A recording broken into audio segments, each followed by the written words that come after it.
Hello, welcome to my mini vlog. आज आहे अक्षय तृतीया। अक्षय तृतीया म्हणजे 3.5 मुहूर्तांपैकी एक। ऑफिशियली आजपासून आमरस खायला सुरुवात केली जाते। त्यामुळे सकाळी सकाळी स्टार बाजारमधून आम्ही आंबे विकत घेतले।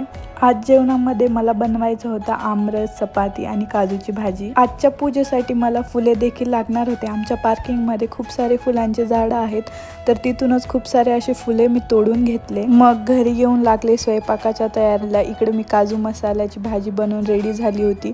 मग इकडे आवीला आंबे दिले रस करण्यासाठी। त्यानंतर मी इथे चपात्या लाटून घेतल्या। सगळा स्वयंपाक झाल्यावर देवालाही नैवेद्य दाखवला। आजचा दिवस खूपच चांगला आहे, तर म्हणलं चला एखाद्या मंदिरात जाऊन येऊ। घरापासूनच जवळ असलेल्या या मंदिरात आम्ही आलो, दर्शन घेतलं। त्यानंतर आम्हाला जायचं होतं चाट खायला। तर इथं कपूस कॅफे खूप फेमस आहे, तिकडे आलो चाट खाण्यासाठी।